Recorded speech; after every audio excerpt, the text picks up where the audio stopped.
Hello there, Ray here, and the latest Snapshot 18w10a has just came out, and with a whole bunch of new changes, which I will go over. So in the snapshot, they've added buried treasure. So the way you find it is you first find one of these rooms and you search in the chest, and you'll find a chest that has a buried treasure map in it, unknown map. And also you can see the more information about it. This is ID number 5, and you can see the scale, as well it has 3 tags. Now if we take that map out and we use this map and we look at it, we can see that there is buried treasure near this one island, and this is south of us. So if we just face north, which way is north? And we have to go south to be able to get to the X. So I'm going to head off south and see if we can find what's inside this treasure map. So just ahead of us is the island, and you can see it's right between these two pieces. And what we want to do is get right over the X as much as possible, get directly centered on it. Then you will want to go underneath the water and start searching right where the X is at. So right in here, we want to dig about. Let's double check that map. Yeah, it looks like it's right in here somewhere. Maybe back up a little bit. Right there. So yeah, if we just start moving some of this material. Oh, there it is. There is the chest. And look at the loot in there. We got gold ingots, got cooked salmon, cod, some iron ingots, as well as some emeralds, TNT, a lot of different types of loot. They also introduced new textures for the coral blocks, which were introduced earlier, as well as a new item, which is these coral plants. So we got the blue, pink, the purple, the red, and the yellow coral plants, and these can be planted anywhere underneath of the water. They look really amazing. The coral plants themselves can be broken in survival, and you get them as item, as well as coral blocks just be broken with like a pick, and you will also get them as item. They also added a whole array of different tropical fish that can be found in lukewarm as well as warm oceans. I mean, you can see all the different variations in front of me. There's just tons of them. Look at all these guys. Just amazing. These are all underneath of the same spawn egg, so they just come out with different variations. There's a ton of different types of this fish, and you can get this with the spawn egg. This is called tropical fish, and when you spawn them in, just choose different types of fish to spawn in. There's also the bucket variation of it. It's just called a tropical fish bucket. And you can see the Minecraft name is Clownfish Bucket, because it looks like a clownfish in it. And you can also pick these tropical fish up, and it'll remember what type you pick up. So let's see if I try to pick up this yellow one here. It's quite pretty. And if I come along and I place them down over here, I should be able to get the same type of yellow fish. Yep. So it's able to remember what type of fish you picked up inside of your bucket. So the game keeps track of what type of tropical fish you picked up in your bucket, since they all look the same. So here we can see that it has an ID saying it's a clownfish bucket. But here you can see it says it's count 1B, but it has a specific tag. So this is a bucket variant tag. This is the number. This number gives the exact type of tropical fish that is inside this bucket. If you just used one of the generic tropical fish buckets that come in the creative menu, it would just produce a random fish. So see, I just put down 2 fish and they are different.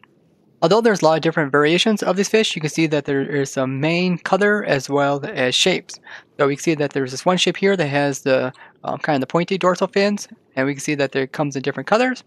Then there is this really generic clownfish looking one, which is this little teeny one. So you can see it comes in a whole variation of different colors. And then there's this one here that kind of has the straight, rigid dorsal fin. And yeah, this one also comes in different colors. Here's the yellow one, and some have stripes, some have spots, some have all sorts of colors. Yeah, it's really amazing. And here's the one that we associate with the clownfish. So when you do kill one of the tropical fish, it will always drop a clownfish. Doesn't matter what type of fish it looks like. And just like the other fish, they can take damage on the ground, and they will also drop a fish. Here you can see I did a command which shows all the different data about them, and you can see their health. They only have 3 health. I also tried to use a command to give them no AI so I can look at them better, but that doesn't seem to work. So here's the command I use: give the tropical fish no AI, and yeah, it doesn't work. The fish continue to keep moving around. They've also added so that you can now add waypoints onto your maps. So if I place down a banner, then I hold my map, and then I right click on the banner with my map, you can see now I have a waypoint to where that banner is located at. So if I move around, you can see it's indicated right there, so I can always come back to the same location. Now if I break this banner, it will update the map so that there's no longer that orange mark on it. So you can also name your waypoint. You can do this just by putting on an anvil. This is a chipped anvil, and they also changed the hitboxes on anvils so you can stand on them. But once you get your banner inside, you can rename this one. Let's name this one home. And then once it's named, if we place down this new banner and we use our map and we click on it, we can see that it will also put a name to go with our waypoint. So we can leave and we can always come back to that location, which we have called our home. Now, if you want to remove it from your map without having to remove the banner, you can just right-click on the banner again, and it will remove it from your map. This is a nice addition to maybe labeling different stuff on your map wall, but I don't see people actually using this since maps themselves are not that useful in the game. You can see they also changed the skin on the phantoms so that now they're more bluish with the same kind of greenish eyes, and they also have this bluish flesh with the skeleton structure. It looks really amazing.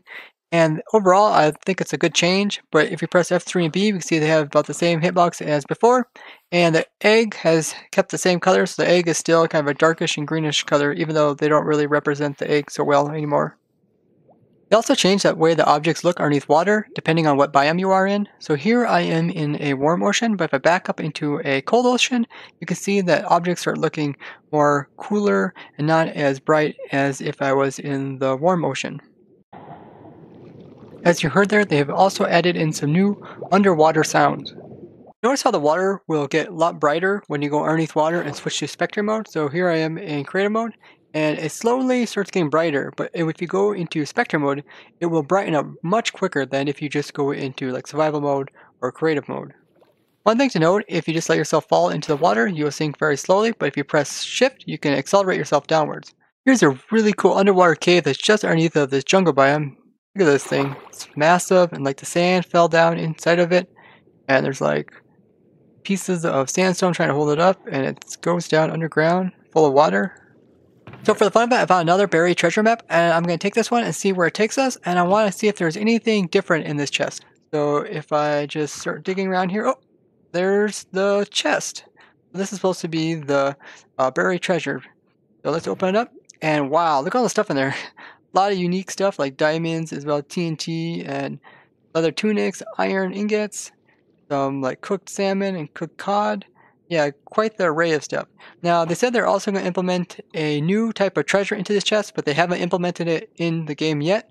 So for now, we just got all this loot, but there's going to be something really special that they're going to add into this chest in the future. Now, you might have noticed that right off the bat that this block right here was kind of hiding the chest, so it was like this when we came into this location. And this kind of gave away its location because, yeah, if this stone wasn't here, then it would be pretty easy to see the chest. So something to do with when the chest generates, it also adds a stone there. So maybe in the future, you will be able to just find like a stone sticking out, and then you'll be able to find the chest somewhat easily.